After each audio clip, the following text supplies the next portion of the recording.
Ngikubingelela mbukeli ngiphinde ngomukelo kwesibanzo sekulethayo zona indaba efika ngaso ke isikhathi umkhulu lapha ke kuwona ke uTikTok ovamise ke ukuveza ke imbono yakhe ugxeka yena ke lapha ke ufikile embalula ngakho ke ukuthi ke adedele ke yena ke umnomzana Ramaphosa aphinde ke ahlale kusona ke isihlalo sokuba ke umongameli imbukeli ke ake ngikuzwise yena ke umkhulu ke ubuthelezi ke echaza kabanze ngalo ke lolu daba kuyona ke le video mbukeli ke engizokufakela wona njengamanje bese uya lapha ke ezo comment section imbukeli ke bese ke uya comment lapha ke bese sizwa uvo lwakho ukuthi wena ngabe ke uthini ngempela ke ngalo ke lolu daba mbukeli siyabonga.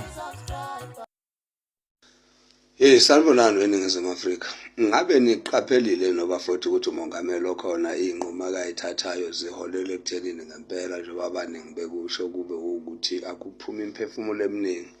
Asingakhohlwa iMarikana. Singakhohlwa futhi izikhathi selokhuza seCovid-19. Ukuthi izinto eno Ramaphosa zinokubulala kodwa ufikile embalula lesibhungubhungu lesisilima lesi ngoba kwade matasho useyithulela yazi lesi silima sombalula sibona ukuthi kwakungafanele kunikezwe uRamaphosa i-term yesibili njengoba engena embhobheni nje lesi silima sofikile embalula sithi uma ngabe amaqembu ethi akuyiwe kuhulumeni obambiswana mabethi lawo maqembu ezothi awamfuna uRamaphosa wona ngeke azayidlale nogo area le umbone right yena ngoba ngempela njengoba ethatha isinqumo sokuthi alwisane neAmerica ulisana nezwe lisixhase ngempela ngezinto eziningi kakhulukazi ama-ARVs asiza abantu baseNingizimu Afrika abaningi akahlulekile yena ukuthi ebe nemizamo kangayenza njengoba ephethe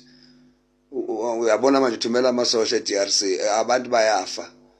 kufa kakhulu laba bethu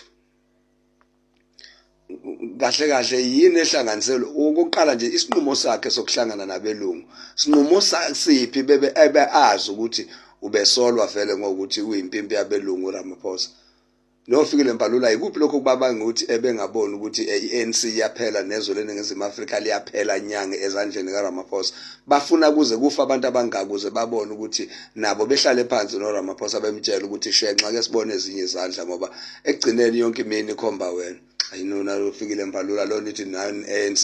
mina nganginazi ukuthi aninawo ngana amahloni lo nikhuluma nithi neANC kodwa niyabona iANC phetho Ramaphosa uthatha iANC esiyazi kahle thina dilwa nabelungu eNingizimu Afrika uyofaka ko Helen Zina manje niyavuma impela nani nidonswa ngekhala uRamaphosa hayi sisi nina abantu beANC man buholi bakhona lo beANC nje bakhona doti nje neNWC yakhona no doti nje nina msunezi nje hawu sadlala uRamaphosa ngempela ezweni